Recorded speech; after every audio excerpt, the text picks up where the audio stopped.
Hello my dear students, welcome back to my channel Shubham lecturer. जितने भी हमारे student इस बार हैं 12th में और जिनको 2025 बोर्ड एग्जाम देना है, उनके लिए आज का ये वीडियो बहुत ही ज़्यादा इम्पोर्टेंट है, क्योंकि आज मैं क्लास 12 वाले स्टूडेंट्स का 12th हिंदी में पूरे के पूरे 7 नंबर कंप्लीट कराने वाला हूँ।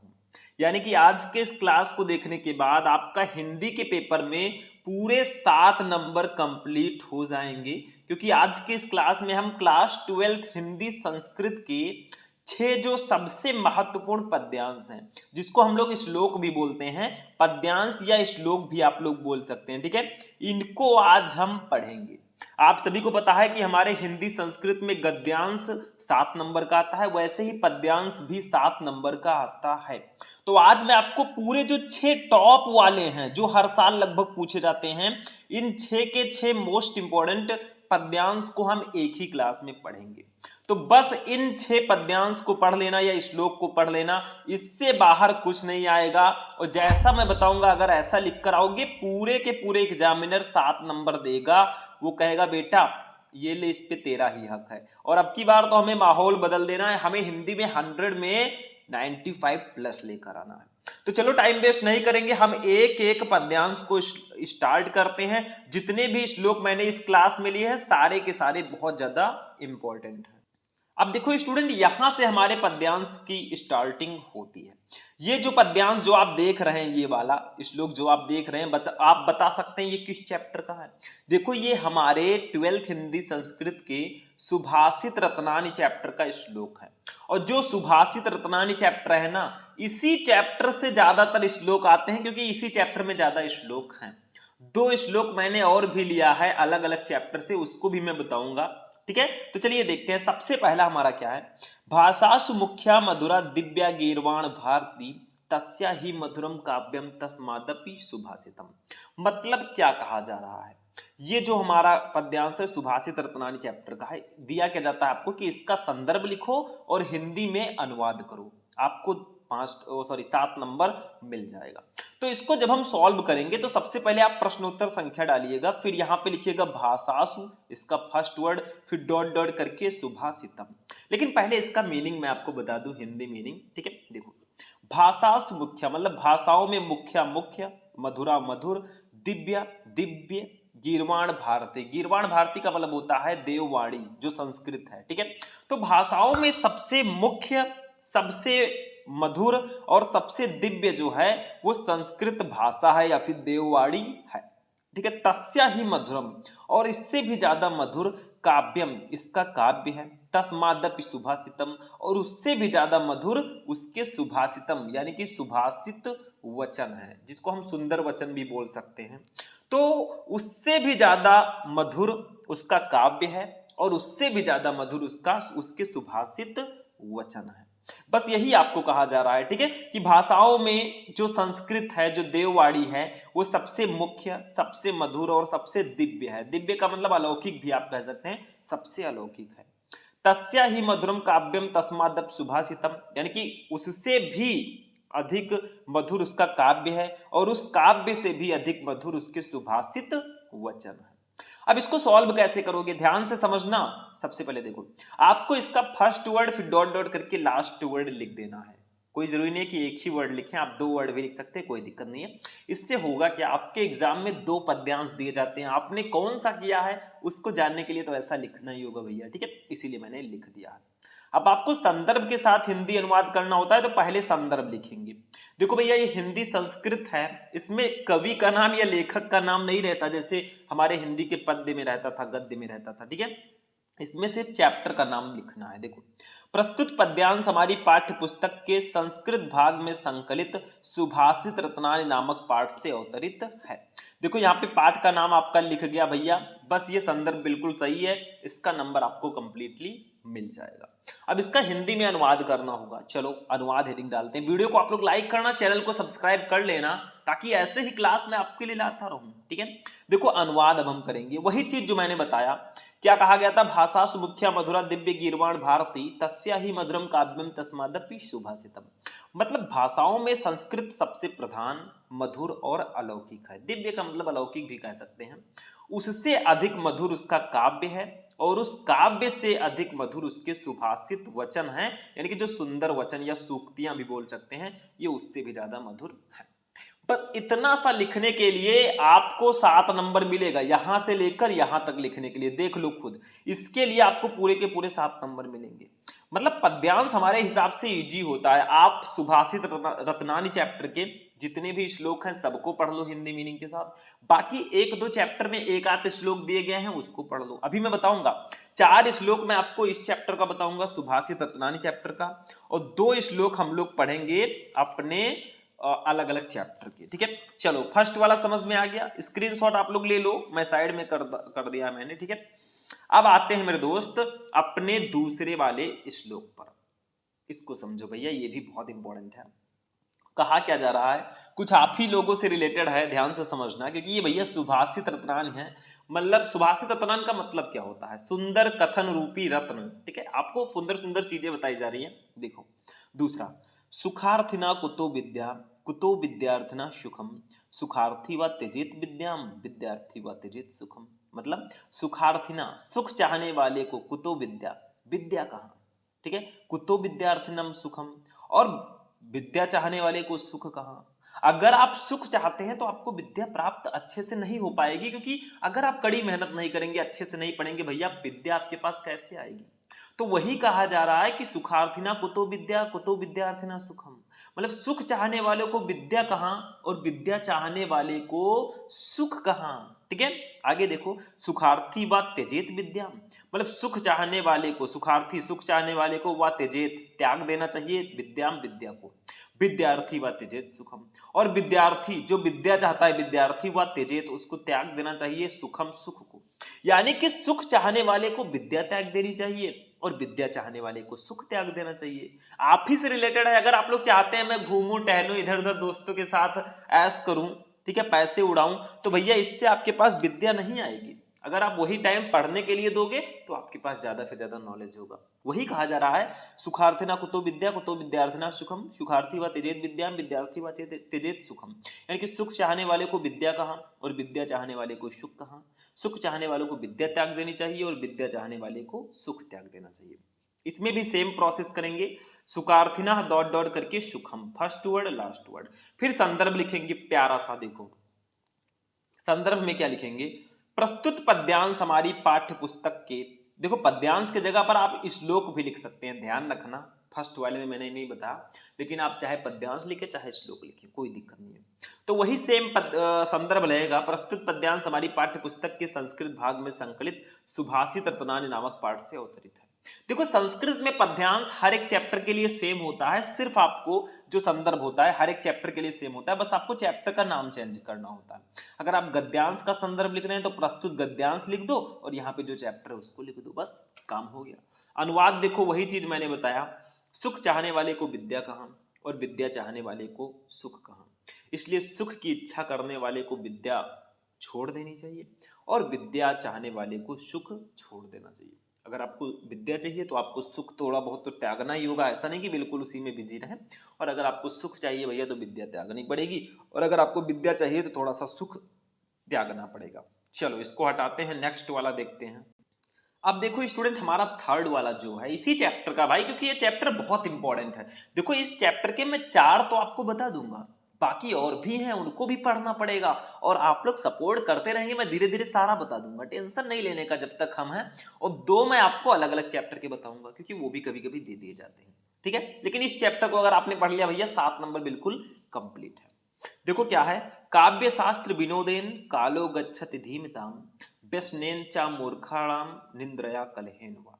मतलब काव्य शास्त्र विनोदेन, मतलब काव्य शास्त्र के विनोद में, मतलब काव्य शास्त्र की चर्चा रूपी मनोरंजन में, कालो गच्छति धीमताम, कालो का मतलब होता है समय, गच्छति, गच्छति का मतलब होता है जाता है या व्यतीत होता है, धीमताम, धीमताम का मतलब होता है बुद्धिमानों का। इनका कहना है कि बुद्धिमान लोगों का जो समय है, बुद्धिमान लोगों का समय काव्य और शास्त्र के विनोद में, काव्य और शास्त्र के आनंद में बीतता है। ठीक है। जो बुद्धिमान लोग होते हैं वो या तो पढ़ेंगे, काव्य पढ़ेंगे, शास्त्र पढ़ेंगे, आनंद लेंगे, ठीक है। और मूर्ख लोग क्या करेंगे, देखिए, व्यसनेन चा मूर्खाणाम निंद्रया कलहेन हुआ। मतलब व्यसनेन चा मूर्खाणाम, व्यसनेन का मतलब क्या होता है, बुरी आदतों से, चा मूर्खाराम का मतलब मूर्ख लोगों का, निंद्रया सोने में, कलहेन वा, कलहेन का मतलब होता है झगड़ विवाद करने में, ठीक है। वा का मतलब होता है अथवा। और जो मूर्ख होते हैं, मूर्खी होते हैं, मूर्ख लोग होते हैं, उनका जो समय है वो बुरे शौकों में, सोने में और लड़ाई झगड़ा करने में बीतता है। इनका कहना है कि बुद्धिमान लोगों का समय जो है वो काव्य और शास्त्रों के चर्चा या विनोद में के आनंद में बीतता है, जबकि मूर्खों का समय क्या है, वो बुरे शौकों में, सोने में, लड़ाई झगड़ा करने में बीतता है। चलो इसका संदर्भ लिखते हैं। ऐसे काव्य शास्त्र विनोदेन डॉट डॉट करके कलहेन व लिख देना, फिर संदर्भ लिख देना। प्रस्तुत पद्यांश हमारी पाठ्य पुस्तक के संस्कृत भाग में संकलित सुभाषित रत्नावली नामक पाठ से अवतरित है। अभी उसी चैप्टर का, तो वैसे ही लिखेंगे। अनुवाद देखो, वही चीज मैंने बताया, काव्य शास्त्र विनोदेन कालो गच्छद्धीम ताम व्यसनेन च मूर्खानाम निंद्रया कलहेन वा। मतलब बुद्धिमानों का समय काव्य और शास्त्रों की चर्चा के विनोद में बीतता है, और मूर्खी यानी कि मूर्खों लिख दीजिएगा, और मूर्खों का समय बुरे शौकों में, सोने में या लड़ाई झगड़ा करने में बीतता है। आप लोग देखेंगे जो मूर्ख लोग होते हैं ना, वो या तो लड़ाई झगड़ा करेंगे, या दिन भर सोते रहेंगे, या बुरे शौक करेंगे, ठीक है, फालतू चर्चा करेंगे। बुद्धिमानों का समय जो है अच्छे से बीतता है। वही चीज यहाँ पे कहा जा रहा है जो मैंने आपको बता दिया। तो तीसरा वाला पद्यांश भी आपको समझ में आ चुका होगा। चलो नेक्स्ट वाला देखते हैं। इसको समझो भैया, सब आपके लिए यूजफुल बातें हैं, आप सभी के लिए सारी की सारी बातें बहुत यूजफुल हैं। और मैंने बताया अभी और भी हैं, और भी पद्यांश हैं इस चैप्टर में, पूरा मैंने नहीं लिया है, इसमें कई सारे पद्यांश हैं। लगभग आपके पास शायद 15 या 16, 14, हाँ 15 लगभग आपके पास होंगे, इसमें सबको पढ़ना है। देखो नेक्स्ट वाला, सबको पढ़ लो। जो मैं इस क्लास में लेकर आया हूं ना, सारे के सारे टॉप रेटेड है, मतलब बहुत ज्यादा पूछे गए हैं। और भी इसमें पद्यांश मैं कह रहा हूं अभी भी, ठीक है, वो भी मैं आपको बताऊंगा आगे। चलो पहले इसको समझो, अभी तो ट्रेलर है, पिक्चर अभी बाकी है। देखो, विद्या विवादाय धनम मदाय शक्ति पड़ेसाय पर पीड़नाय खलस्य साधो विपरीत में तज्ज ज्ञानाय दानाय चा रक्षणाय। मतलब कहा जा रहा है, ध्यान से समझो, विद्या विवादाय मतलब विद्या वाद विवाद के लिए, धनम मदाय, धन मदाय का मतलब होता है घमंड के लिए, और धन जो है वो घमंड के लिए, ठीक है। शक्ति, जो शक्ति है, पावर है या ताकत है, परेशान मतलब परेशान करने के लिए, ठीक है, कष्ट पहुंचाने के लिए आप कह सकते हैं, सॉरी दूसरों को, परेशान का मतलब होता है दूसरों को, परिपीड़नाय, परिपीड़नाय का मतलब होता है कष्ट पहुंचाने के लिए। यानी कि दुष्ट व्यक्ति जो होते हैं, खलस से, खलस का मतलब होता है दुष्ट, ठीक है। जो दुष्ट व्यक्ति होते हैं उनकी विद्या जो होती है वो विवाद के लिए होती है, एक दूसरे से विवाद करने के लिए। धन जो होता है वो घमंड के लिए होता है, और जो उनकी शक्ति या पावर होती है वो दूसरों को परेशान करने के लिए होती है। खलस्य मतलब मूर्खों की, ठीक है। खलस्य का मतलब क्या होता है, किसी को पता है? खलस्य का मतलब ही होता है दुष्ट, दुष्ट की, ठीक है। इसके विपरीत साधो, साधो का मतलब होता है जो सज्जन पुरुष होते हैं, ठीक है, उनकी विपरीत में ज्ञानाय, उनकी जो होती है इससे विपरीत होती है, मतलब ज्ञानाय, ज्ञान जो है वो बांटने के लिए होती है, ठीक है। विपरीत में जाए ज्ञानाय, ज्ञान के लिए, ठीक है। दान के लिए, चार रक्षणाएं और रक्षा के लिए होती है। मतलब उनकी विद्या जो है वो दूसरों को देने के लिए, ठीक है, विद्या प्राप्ति के लिए होती है। धन जो होती है वो दान के लिए होती है, और शक्ति जो होती है वो दूसरों की रक्षा करने के लिए होती है। मतलब इनका कहना है विद्या विवादाय धनम मदाय शक्ति परेशान पर पीड़नाय, मतलब खलस्य यानी कि दुष्ट व्यक्तियों की जो विद्या है वो वाद विवाद के लिए, धन घमंड के लिए, शक्ति दूसरों को सताने के लिए होती है, दूसरों को परेशान करने के लिए होती है। साधु विपरीत में तज्ज ज्ञानाय दानाय च रक्षणाय, और इससे विपरीत साधु के जो विद्या है वो प्राप्ति के लिए, धन दान के लिए, और शक्ति दूसरों की रक्षा करने के लिए होती है। सेम उसके विपरीत। तो आप देखो इसको भी ऐसे करेंगे, विद्या विवादाय डॉट डॉट रक्षणाय। संदर्भ लिखेंगे वही सेम संदर्भ। प्रस्तुत पद्यांश हमारी पाठ्य पुस्तक के संस्कृत भाग में संकलित सुभाषित रत्नावली नामक पाठ से अवतरित हो गया। अनुवाद देखो, जो मैंने बताया वही। खल यानी कि दुष्ट व्यक्ति की विद्या वाद विवाद के लिए, धन घमंड के लिए, और शक्ति दूसरों को सताने के लिए होती है। इसके विपरीत साधु या सज्जन की विद्या ज्ञान प्राप्ति के लिए, धन दान के लिए, और शक्ति दूसरों की रक्षा के लिए होती है। बस यही आपको लिखना है मेरे भाई, आपको बस यही लिखना है हिंदी संस्कृत के पद्यांश में। अब इन भाई साहब को मैं हटाऊंगा और हम चलेंगे अपने नेक्स्ट वाले पे, यानी कि अब 4 हमारे पद्यांश सुभाषित रत्नानी चैप्टर के हो चुके हैं। 4 मैंने बता दिया, एक ही क्लास में सारे के सारा तो मैं बता नहीं सकता, ठीक है, ऐसी ऐसी क्लासेस में लाता रहूंगा। 2 ऐसे पद्यांश हम देख लेते हैं जो कि किसी दूसरे चैप्टर से आ सकते हैं, चलो उसको भी देखते हैं। अब देखो स्टूडेंट, जो हमारा 5 नंबर वाला पद्यांश है, ये हमारे जातक कथा चैप्टर से लिया गया है। इसमें 2 शीर्षक हैं, एक नृत्य जातकम, एक उलूक जातकम। तो ये उलूक जातकम से लिया गया है। देखो और चैप्टर में पद्यांश है नहीं ज्यादा, 1-2 हैं जो मैं इस क्लास में लेकर आ गया हूं। सुभाषित रत्नान चैप्टर के जो बचेंगे उसको मैं आगे की क्लासेस में दे दूंगा। देखो, ना में रोचते भद्रम वह उलूकस्य विसेचनम आक्रुद्धस्य मुखम पश्य कथम क्रुद्धो भविष्यति। मतलब क्या कहा जा रहा है, ना में रोचते डॉट डॉट करके भविष्यति कर देना। ना में रोचते, ना नहीं, में मुझे, रोचते अच्छा लगता है, नहीं मुझे अच्छा लगता है, ठीक है। उल्लूकस्याभिषेचनम, यानी कि उल्लू का राज्य अभिषेक, कुछ लोग कहते हैं उल्लू को राजा बना देना चाहिए, तो उल्लू का राज्य अभिषेक मुझे अच्छा नहीं लगता है। आक्रुद्धस्य मुखम पश्य कथम क्रुद्धो भविष्यत, मतलब आक्रुद्धस्य मुखम, आक्रुद्धस्य का मतलब होता है बिना क्रोधित या क्रोधहीन जो मुख है, ठीक है, मुखम मुख जो है, पश्यम इसके बाद कथम क्रुद्धो भविष्यति, जब ये क्रोध में होंगे तब इनका मुंह कैसा लगेगा। मतलब इनका कहना है कि ना में रोचते भद्रम व उल्लूकस्य विचेचनम, तुम लोगों को इस उल्लू को राजा बनाना मुझे अच्छा नहीं लगता। आक्रुद्धस्य मुखम पश्य कथम क्रुद्धो भविष्यति, बिना क्रोधित मुंह इसका ऐसे लग रहा है, तो जब ये क्रोधित होगा तब इसका मुंह कैसे लगेगा। मतलब वहां पे मजा ले रहे हैं कुछ लोग, आदमी नहीं है पक्षी ही हैं, ठीक है। तो वो कह रहे हैं कि जब ये क्रोधित नहीं है तब इसका मुंह ऐसा लगता है, जब ये क्रोधित होगा तब इसका मुंह कैसा लगेगा, कुछ मजा ले रहे हैं। अब देखो, ना में रोचते डॉट डॉट करके भविष्यत लिख देना, संदर्भ लिखना आप लोग इस तरह से। प्रस्तुत पद्यांश हमारी पाठ्य पुस्तक के संस्कृत भाग में संकलित जातक कथा नामक पाठ के उलूक जातकम शीर्षक से अवतरित है। देखो इसमें जातक कथा चैप्टर का नाम है, लेकिन शीर्षक है उलूक जातकम, तो आपको ऐसे लिखना है। अनुवाद कर देना, तुम लोगों का इस उल्लू को राजा बनाना मुझे ठीक नहीं लगता। इस समय के क्रोधहीन मुख को ही देखो, मतलब क्रोधहीन का मतलब अभी क्रोधित जब ना हो तब इसके मुख को देखो, क्रुद्ध होने पर यानी कि क्रोधित होने पर यह कैसा हो जाएगा, ये किस प्रकार का लगेगा। बिना क्रोधित मुंह, एंग्री नहीं है वो उल्लू, फिर इसका मुंह ऐसा लग रहा है, ठीक है, और जब ये क्रोधित होगा तो कैसा लगेगा, ठीक है। तो यही चीज बात हो रही है। चैप्टर पढ़े होंगे तो आपको बहुत अच्छे से ज्ञात होगा शायद, क्योंकि चैप्टर में ये स्पेशली बताया गया है, ठीक है। चलो आगे बढ़ते हैं, नेक्स्ट वाला देखते हैं। तो ये हमारा जातक कथा में ये इकलौता ऐसा पद्यांश है जो है, इसको पढ़ लेना। चलो एक और देख लेते हैं, दूसरे चैप्टर में भी एक है, उसको भी देखते हैं। अब देखिए स्टूडेंट, ये जो हमारा लास्ट वाला जो श्लोक है या पद्यांश है, ये हमारे महामना मालवीय चैप्टर का है। इसमें भी एक श्लोक है, पढ़ लेते हैं भाई, किसी को छोड़ेंगे नहीं, मैं कहता रहता हूं जब तक तोड़ेंगे नहीं तब तक छोड़ेंगे नहीं। चलो देखते हैं। जयंति ते महाभागा जन सेवा परायणा जरा मृत्यु भयम नास्ति एशाम कीर्ति तनु क्वचिता, ठीक है। इसमें कहा क्या जा रहा है, जयंति ते महाभागा, जयंती जय हो, ते महाभागा उस महापुरुष की, जन सेवा परायणा जो जन सेवा में तत्पर रहने वाला है, यानी कि जन सेवा में तत्पर रहने वाले महापुरुषों की जय हो, जो लोगों की सेवा करने में लगे हुए हैं, जो जन सेवा में लगे हुए हैं। जरा मृत्यु भयम, जिनको जरा सा भी मृत्यु का भय नास्ति नहीं है, एसाम ना ही कीर्ति तनो क्वाचित, ठीक है।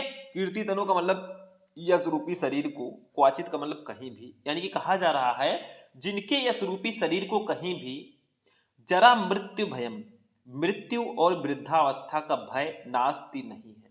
इनका कहना है कि जन सेवा में तत्पर रहने वाले उन महापुरुषों की जय हो, जरा मृत्यु भयम नास्ति एसाम कीर्ति तनु क्वाचिता, जिनके यश रूपी शरीर में कहीं भी वृद्धावस्था और मृत्यु की का भय नहीं है। देखो अब इसका संदर्भ लिखेंगे, जयंती ते डॉट डॉट करके क्वाचिता, ये तो आपको करना ही करना, ये कंपलसरी है, इसको करना पड़ेगा कि फर्स्ट वर्ड डॉट डॉट करके लास्ट वर्ड, क्योंकि एग्जामिनर को पता चलना चाहिए बेटा आपने कौन सा किया है। चलो गले में खिचखिच। देखो संदर्भ पहले लिखेंगे, प्रस्तुत पद्यांश हमारी पाठ्य पुस्तक के संस्कृत भाग में संकलित महामना मालवीय नामक पाठ से अवतरित है। ऐसे लिख देना, प्यार से नंबर मिल जाएगा।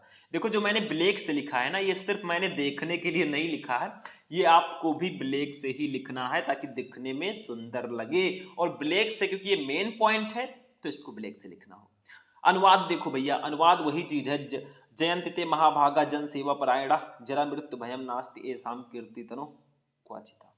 यानी कि जन सेवा में तत्पर रहने वाले महापुरुषों की जय हो, जिनके यश रूपी शरीर को कहीं भी वृद्धावस्था और मृत्यु का भय नहीं है। उनको ना तो ये डर है कि हम वृद्ध हो जाएंगे और ना ही ये डर है कि मेरी मृत्यु हो जाएगी। उनको किसी भी प्रकार का डर नहीं है, वो बिल्कुल से निडर है। वही कहा जा रहा है, क्योंकि ये महामना मालवीय चैप्टर का है, तो महामना मालवीय जी के बारे में बताया जा रहा है कि ऐसे महापुरुषों की जय हो जिनके यश रूपी शरीर को कहीं भी वृद्धावस्था और मृत्यु का भय जरा सा भी नहीं है। ठीक है, काफी इंटरेस्टिंग ये भी हमारा था।